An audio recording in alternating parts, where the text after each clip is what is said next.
Magandang gabi, welcome back ulit sa aking channel. No? Ngayon, pag-usapan naman natin. Sabi nila, Sir, ano daw ba yung mga pwede mong kainin or hindi dapat kainin bilang isang pasyenteng may hypothyroidism? Tara, start na tayo.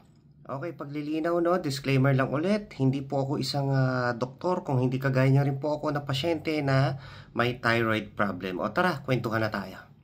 Okay, umpisa natin, no, hypothyroidism. So, alam niyo naman kung ano na 'yon. Mabilis tayo mag-gain ng timbang. So, marami nagtatanong, ano daw ba yung mga kinakain ko? At saka mga hindi ko kinakain. Okay, ganito, no? Bilang isang pasyenteng may hypothyroid, umiiwas na po talaga ako sa mga matatamis. Well, hindi naman sinasabi na tinanggal. Okay?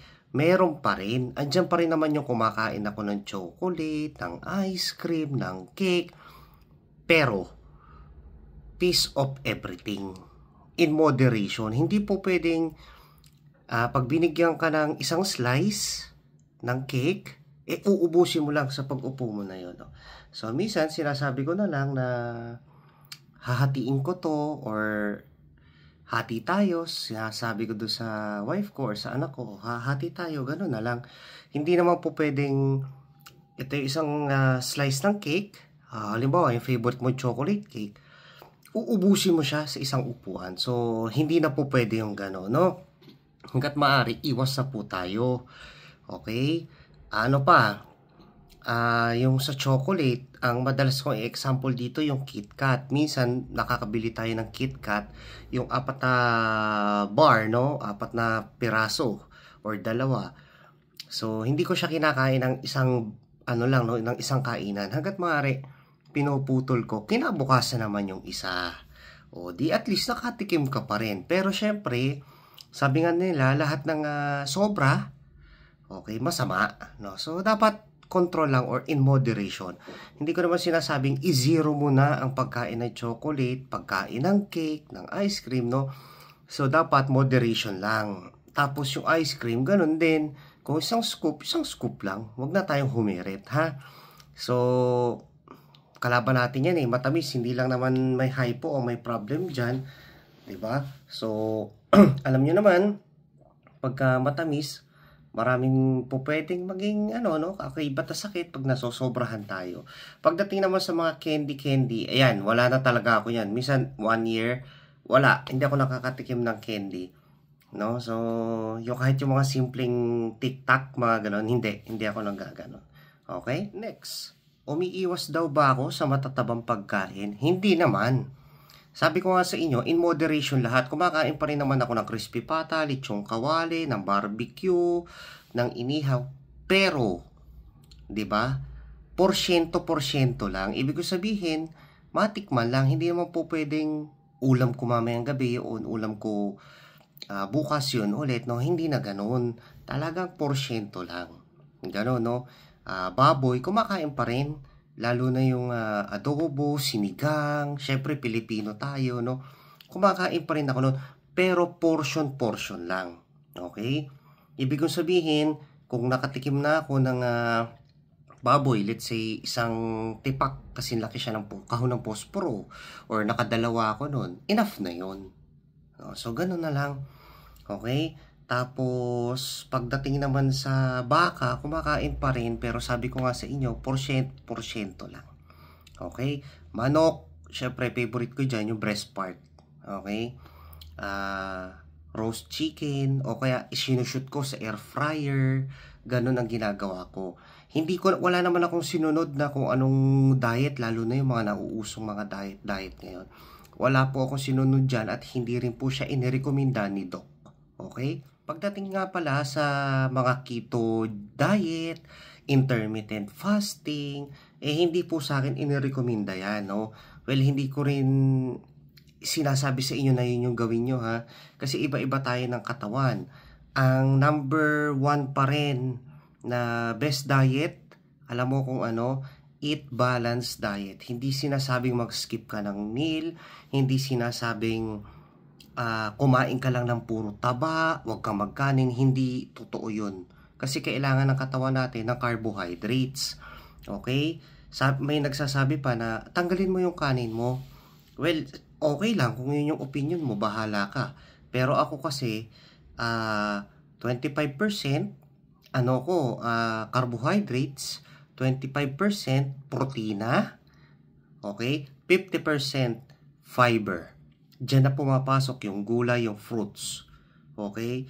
Hindi po ako nasisiro ng prutas sa isang araw. Literal, almusal ko yan.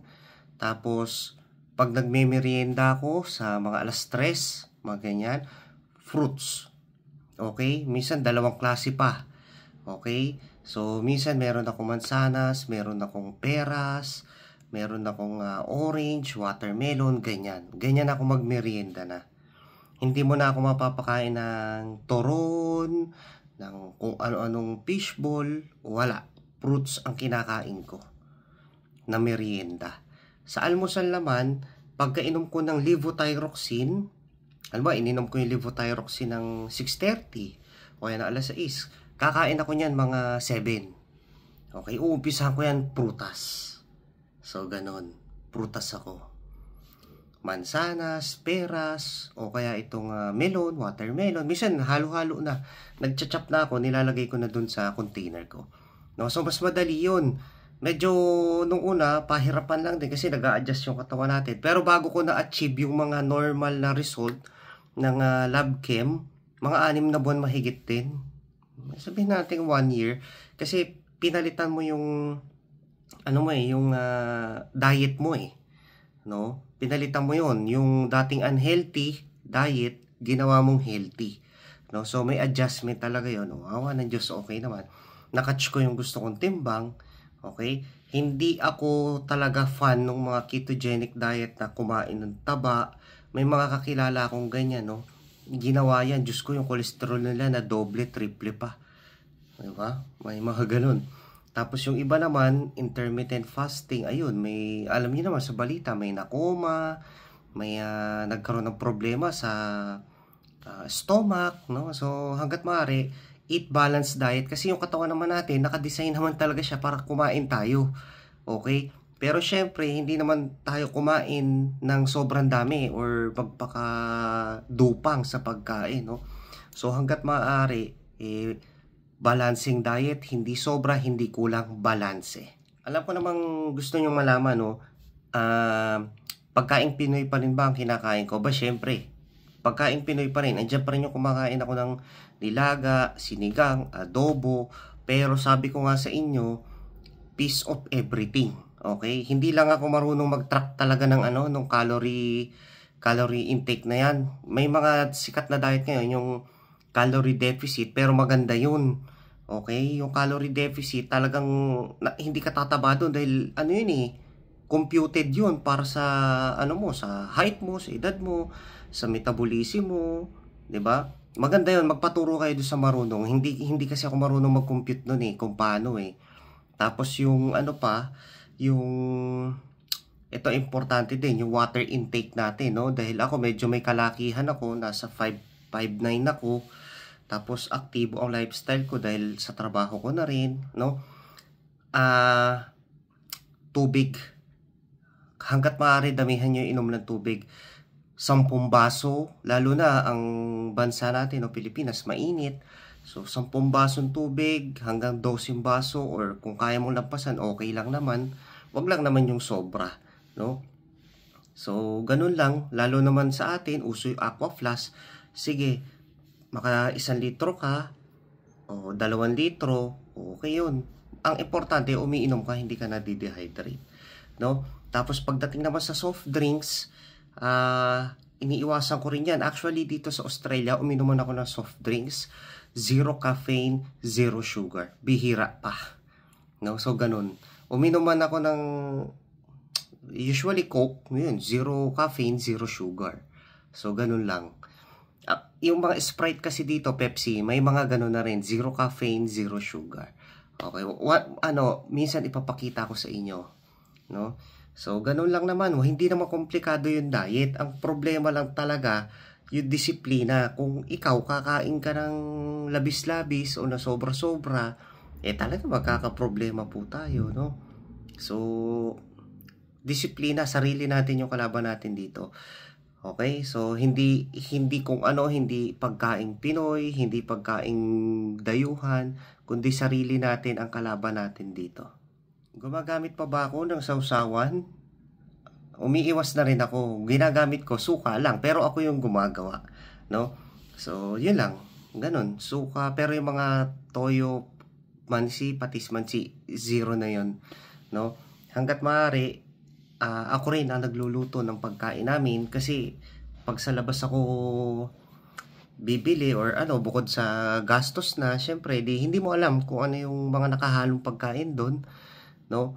Hindi mo naman po pwedeng kontrolin yun, di ba? Hanggat maaari, ikaw yung magluto para alam mo kung ano yung mga ginagamit mong sangkap, Ricardo, no?